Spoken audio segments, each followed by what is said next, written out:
Assalamualaikum warahmatullahi wabarakatuh. Yang terhormat Ibu Dinar selaku dosen pengampu mata kuliah manajemen proyek. Jadi pada kesempatan kali ini kami akan mempresentasikan ujian akhir semester manajemen proyek terkait pengembangan sistem Customer Relationship Management atau CRM. Sebelumnya izinkan kami perkenalkan diri. Kami dari kelompok 14 yang beranggotakan saya sendiri yaitu Zusuna Muhammad dan juga teman saya Askia Karina Salsabila. Kemudian ada pun pembahasannya. Yang pertama itu ada human resource leveling, yang kedua ada risk management, dan yang ketiga ada make buy analysis. Sebelumnya di sini ada deskripsi singkat mengenai setiap aktivitas dari proyek ini. Jadi yang pertama itu ada aktivitas analisis kebutuhan, yaitu mengumpulkan dan mendokumentasikan kebutuhan sistem CRM dari pemangku kepentingan, di mana sumber daya yang dibutuhkan yaitu ada satu senior developer dan juga satu UI UX designer. Kemudian aktivitas yang kedua itu ada desain basis data, yaitu merancang struktur database yang efisien dan mendukung skalabilitas sistem yang membutuhkan sumber daya satu database administrator dan juga satu senior developer. Aktivitas selanjutnya ada pengembangan backend, yaitu membangun logika bisnis dan API untuk mengelola data dan layanan sistem. Jadi, untuk sumber daya yang dibutuhkan itu ada dua senior developer dan satu junior developer. Aktivitas berikutnya ada desain front end, yaitu merancang antarmuka pengguna yang responsif dan mudah digunakan. Untuk sumber daya yang dibutuhkan itu ada satu UI UX designer dan satu junior developers. Aktivitas selanjutnya ada pengembangan front end, yaitu mengimplementasikan antarmuka pengguna sesuai desain dan standar yang telah dibuat. Untuk sumber daya yang dibutuhkan di sini ada dua junior developers. Nah, aktivitas selanjutnya ada integrasi API, yaitu menghubungkan sistem dengan layanan pihak ketiga melalui API secara aman. Untuk sumber yang dibutuhkan ada satu senior developers dan satu junior developers. Aktivitas selanjutnya ada pengujian, yaitu melakukan pengujian sistem untuk memastikan fungsionalitas dan kualitas dari sistemnya. Untuk sumber yang dibutuhkan itu ada satu quality assurance specialist dan juga satu junior developers. Aktivitas selanjutnya ada dokumentasi, yaitu menyusun dokumentasi teknis dan panduan penggunaan sistem. Untuk sumber daya yang dibutuhkan di sini itu ada satu senior developers dan satu junior developers. Tahapan atau aktivitas yang terakhir itu ada deployment, yaitu menyebarkan atau mendeploy sistem ke server produksi dan memastikan berjalan stabil. Untuk sumber daya yang dibutuhkan di sini ada satu database administrator, satu senior developers, dan satu quality assurance specialist.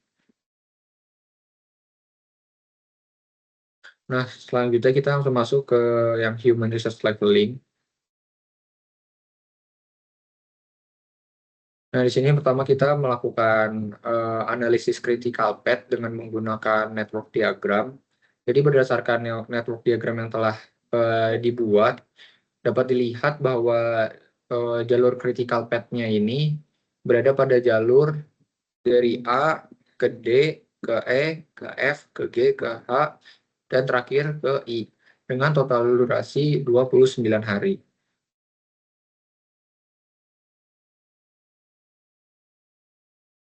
Oke, selanjutnya ada kita masuk ke bagian initial research allocation.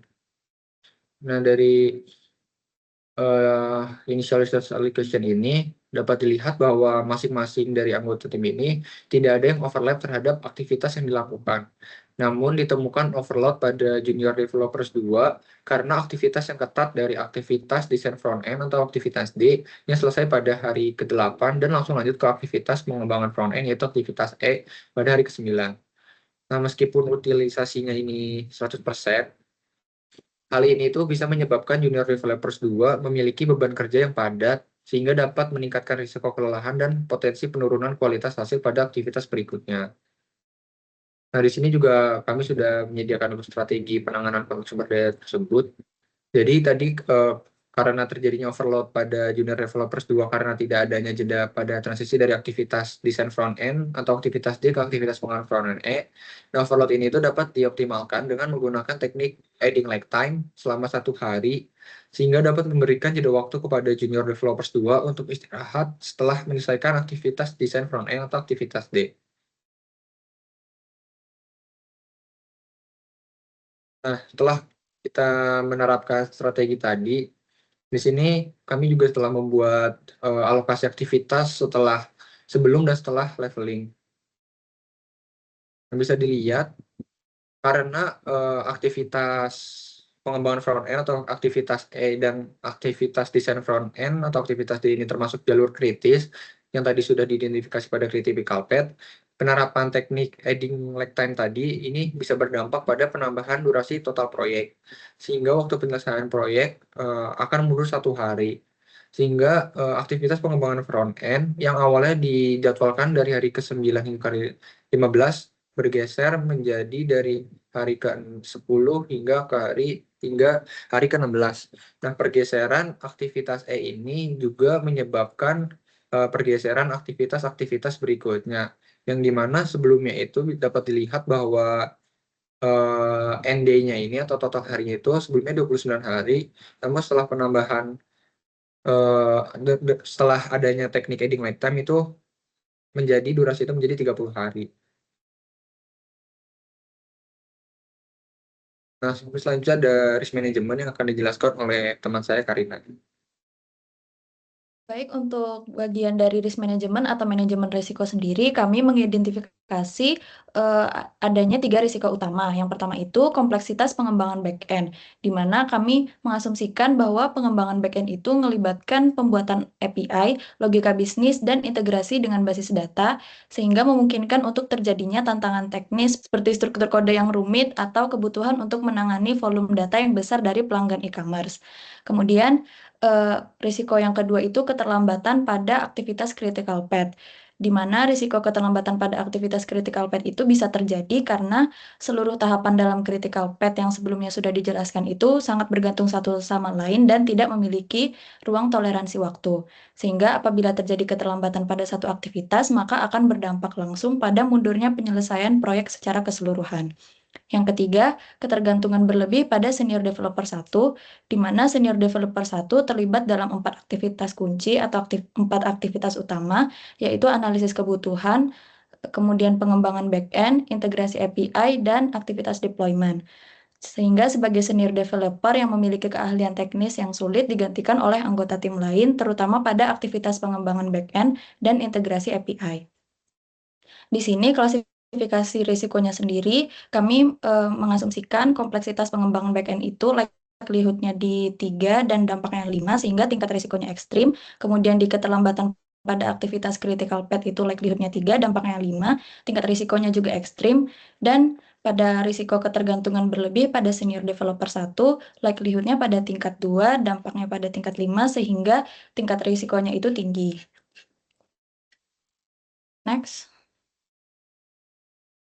Untuk rencana mitigasinya sendiri, pada bagian kompleksitas pengembangan back-end, mitigasinya itu dilakukan dengan perencanaan desain arsitektur yang matang sejak awal, penggunaan framework yang telah teruji, serta penerapan standar coding dan dokumentasi agar struktur kode tetap terkontrol. Selain itu, dilakukan review kode secara rutin dan uji coba bertahap untuk memastikan sistem dapat menangani volume data besar dengan baik. Kemudian untuk mitigasi dari keterlambatan pada aktivitas critical path itu, dengan menambahkan buffer waktu pada aktivitas kritis, melakukan monitoring rutin pada setiap tahapan, dan mengadakan rapat evaluasi harian untuk mendeteksi potensi keterlambatan lebih awal, sehingga dapat segera dilakukan penyesuaian atau percepatan jika diperlukan. Yang ketiga, mitigasi ketergantungan berlebih pada senior developer 1 dilakukan dengan mendistribusikan sebagian tugas teknis kepada anggota tim lain melalui program pendampingan, kemudian mendokumentasikan pengetahuan teknis secara sistematis, supaya anggota tim lain itu dapat membantu ketika senior developer 1 tidak tersedia atau absen. Kemudian lanjut untuk tabel risikonya sendiri, ada 3 faktor yang memengaruhi dampak risiko. Yang pertama, di kompleksitas pengembangan back-end, pada jadwal itu ada penundaan 2-5 hari pada aktivitas C, F, G, H, dan I yang dapat menyebabkan perubahan durasi menjadi 32 hingga 35 hari.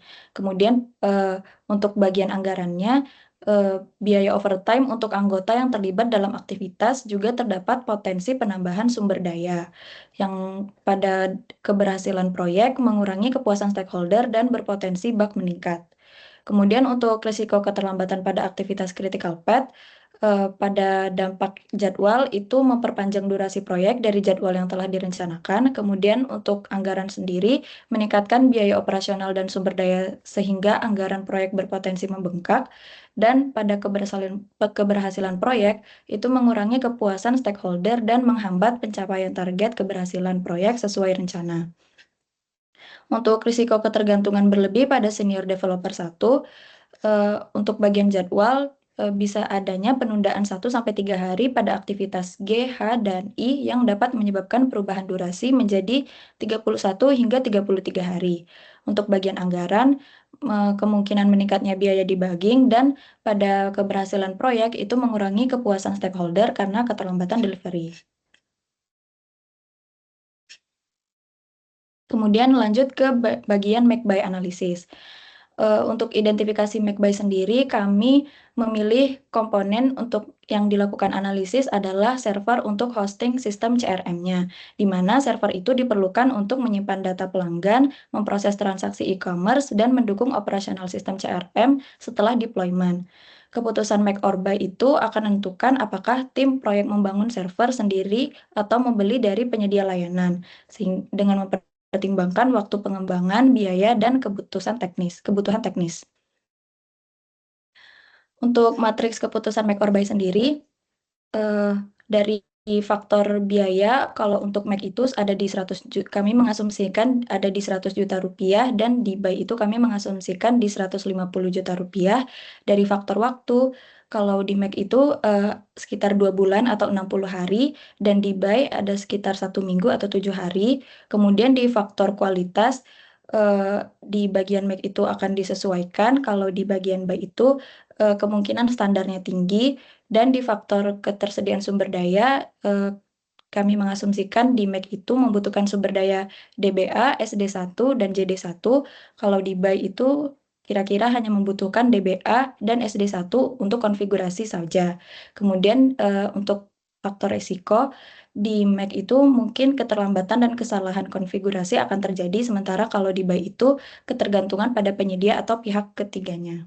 Dari yang sudah dijelaskan sebelumnya, sehingga ini analisis kelebihan dan kekurangan make versus buy menurut kami. Untuk analisis kelebihan dan kekurangan make, kelebihan opsi ini adalah biaya yang lebih rendah sebesar 100 juta rupiah dibandingkan 150 juta rupiah untuk buy, serta kemampuan untuk menyesuaikan kualitas server sesuai kebutuhan spesifik proyek CRM, seperti optimasi untuk data e-commerce, memberikan kontrol penuh atas hardware dan software. Namun kekurangannya signifikan, termasuk waktu yang lama, 60 hari tadi melampaui jadwal proyek 30 hari yang sudah ditentukan di awal, kemudian keterbatasan ketersediaan sumber daya karena DBA, SD1, dan JD1 sudah sibuk dengan tugas lain sehingga hanya tersedia 5-7 hari, serta risiko tinggi berupa keterlambatan dan kesalahan konfigurasi akibat keahlian terbatas dan beban kerja tambahan yang dapat mengganggu aktivitas inti proyek. Kemudian analisis kelebihan dan kekurangan dari buy, kelebihan opsi ini itu waktunya yang lebih cepat atau 7 hari sesuai dengan jadwal 30 hari sehingga tidak melebihi jadwal proyek. Kemudian efisiensi ketersediaan sumber daya dengan hanya memerlukan DBA dan SD1 untuk konfigurasi awal, kemungkinan sekitar 1-2 hari tanpa mengganggu jadwal lain. Serta kualitas standar tinggi dengan keamanan dan skalabilitas yang didukung penyedia menawarkan risiko teknis yang rendah. Kekurangannya itu meliputi biaya yang lebih tinggi, yaitu 150 juta rupiah, ketergantungan pada penyedia yang dapat menyebabkan downtime atau kenaikan biaya di masa depan, serta kurangnya fleksibilitas untuk penyesuaian spesifik meskipun kualitas standar biasanya cukup untuk kebutuhan awal CRM e-commerce saja. Selanjutnya ada rekomendasi dan alasan pemilihan opsi. Berdasarkan analisis yang telah kami lakukan sebelumnya, di sini kami merekomendasikan untuk memilih opsi buy sebagai solusi untuk menyediakan server hosting sistem CRM. Alasan utamanya adalah kesesuaian dengan jadwal proyek yang ketat selama 30 hari, di mana opsi buy ini hanya memerlukan 7 hari untuk pengadaan dan konfigurasi awal, hingga memungkinkan deployment tepat waktu pada hari 29-30. Selain itu, opsi buy juga lebih efisien karena hanya memerlukan sumber daya DBA dan SD1 untuk 1-2 hari, sehingga mengurangi beban kerja dan risiko overallocation.